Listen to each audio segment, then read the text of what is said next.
السلام علیکم۔ آج کی اس ویڈیو میں ہم آپ کو حضرت محمد صلی اللہ علیہ وآلہ وسلم کا شجرہ نسب دکھائیں گے۔ پیغمبر محمد صلی اللہ علیہ وآلہ وسلم مکہ میں تقریباً 570 عیسوی میں پیدا ہوئے۔ روایات کے مطابق آپ کی پیدائش کے سال کو عام الفیل یعنی ہاتھی والے سال سے مطابقت دی جاتی ہے، جس کا نام یمن کے بادشاہ ابراہہ کی مکہ کی ناکام تباہی کے بعد رکھا گیا۔ یہ روایات سے آتا ہے، لہٰذا ہم روایات سے گریز کریں گے اور صرف تاریخی چیزوں پر توجہ مرکوز کریں گے۔ پیغمبر محمد کا تعلق قریش کے قبیلہ بنو ہاشم سے تھا، جو کہ مکہ کے ممتاز خاندانوں میں سے ایک تھا۔ آپ کے والد عبداللہ مکہ کے سردار عبد المطلب ابن ہاشم کے بیٹے تھے، اور آپ کی والدہ آمنہ بنت وہب کا تعلق قریش کے قبیلہ بنو زہرہ سے تھا۔ آپ کی پیدائش سے چند ماہ قبل آپ کے والد عبداللہ کا انتقال ہو گیا۔ جب آپ 6 سال کے تھے، آپ کی والدہ آمنہ کا بھی انتقال ہو گیا۔ والد اور والدہ کے انتقال کے بعد آپ اپنے دادا عبد المطلب کی پرورش میں گئے، لیکن چند سال بعد وہ بھی انتقال فرما گئے۔ عبد المطلب کی وفات کے بعد آپ اپنے چچا ابو طالب کی دیکھ بھال میں پلے بڑھے اور ایک اچھے سوداگر بنے۔ عبداللہ اور ابو طالب کے علاوہ عبد المطلب کے اور بھی بیٹے تھے، جن میں سے 2 کا ذکر اس چارٹ میں کیا گیا ہے، حمزہ اور العباس۔ حمزہ نے جنگ بدر میں مشرکین کو شکست دینے میں اہم کردار ادا کیا۔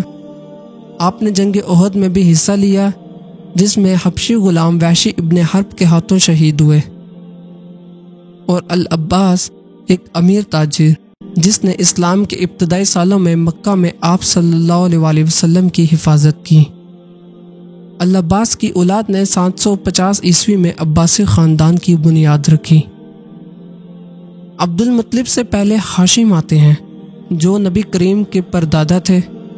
اسی نام کی وجہ سے آپ صلی اللہ علیہ وآلہ وسلم کا خاندان بنو ہاشم کہلاتا ہے۔ ہاشم سے پہلے عبد مناف آتے ہیں، جن کی اولاد میں سے عرب کے 3 بڑے خاندان بنو ہاشم، بنو امیہ اور بنو عباس تعلق رکھتے ہیں۔ تیسرے خلیفہ عثمان ابن عفان کا تعلق بھی بنو امیہ سے تھا۔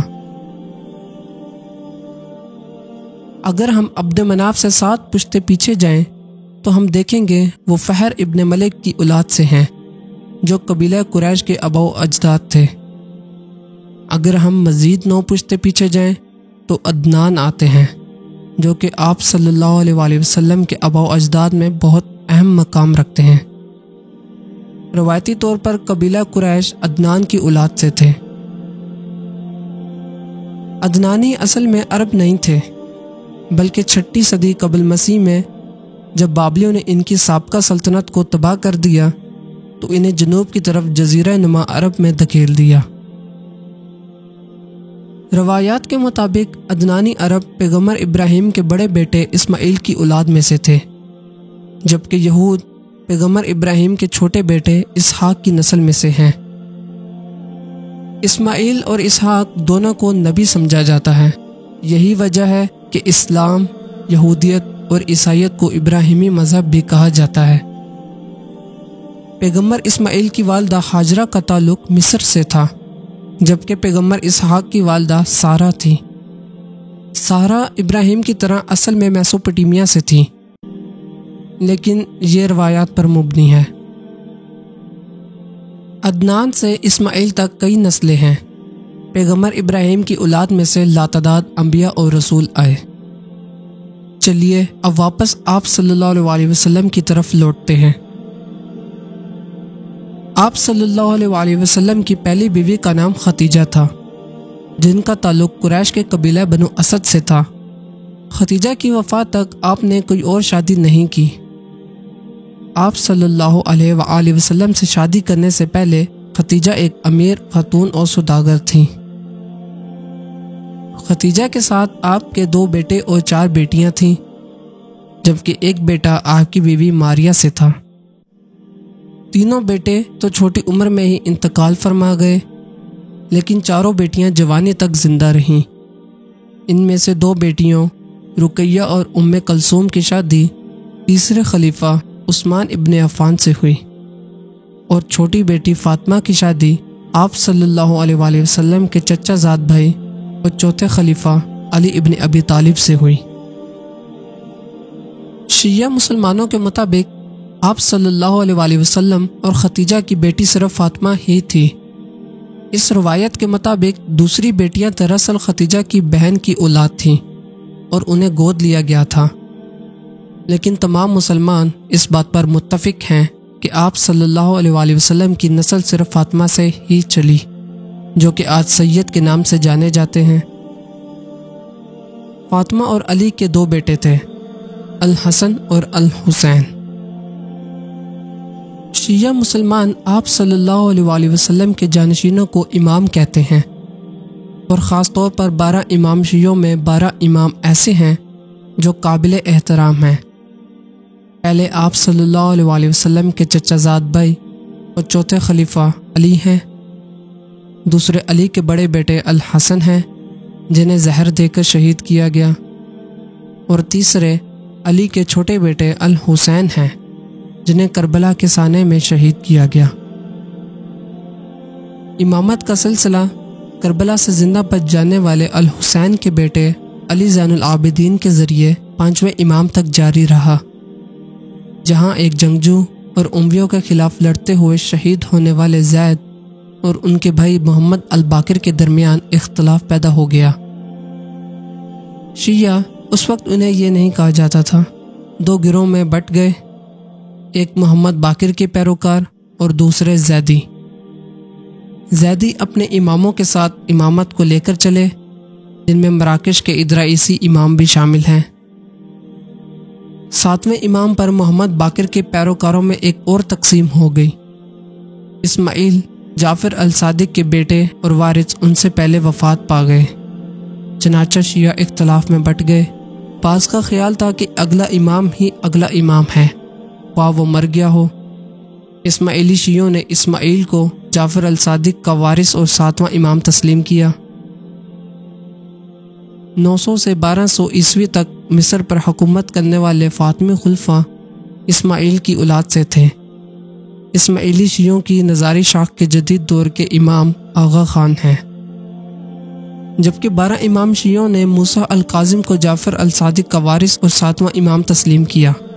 ان کی امامت کا سلسلہ محمد المہدی تک جاری رہا۔ الحسن کی اولاد میں سے مراکش کے ادرائیس اول نے ادرائیس خاندان کی بنیاد رکھی، جس نے 788 سے 974 عیسوی تک حکومت کی، اور سلیمان اول نے سلیمان خاندان کی بنیاد رکھی۔ اردن کے شاہی ہاشمی خاندان کا دعویٰ ہے کہ وہ حسن کی اولاد سے ہیں۔ طبرستان کے زیدی علوی خاندان نے بھی الحسن کے بیٹے زید کی اولاد ہونے کا دعویٰ کیا۔ لیکن شیعہ دراصل اسلام کی 2 اہم شاخوں میں سے چھوٹی شاخ ہیں۔ سب سے بڑی شاخ سنی ہے۔ سنی مسلمانوں کے مطابق آپ صلی اللہ علیہ وآلہ وسلم کی جانشینی خلفائے راشدین نے کی، جن میں سے پہلے 2 ان کے قریبی ساتھی ابو بکر اور عمر تھے۔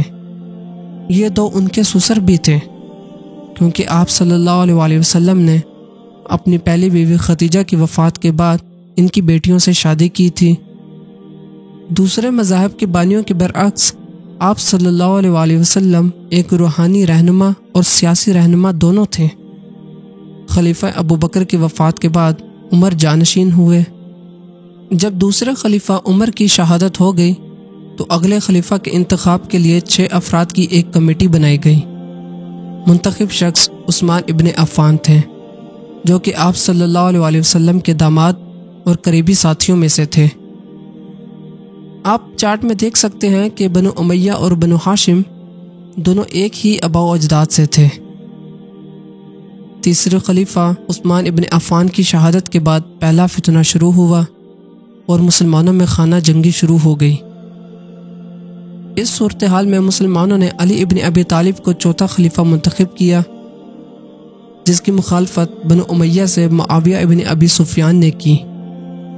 بالآخر علی کو شہید کر دیا گیا اور ان کے بیٹے الحسن کو خلیفہ کے طور پر منتخب کیا گیا۔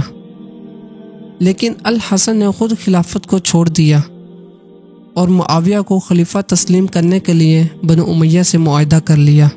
اس کے نتیجے میں بنو امیہ کا دور حکومت شروع ہوا، جس میں خلیفہ کا لقب اگلے 90 سال تک اموی خاندان کے پاس رہا۔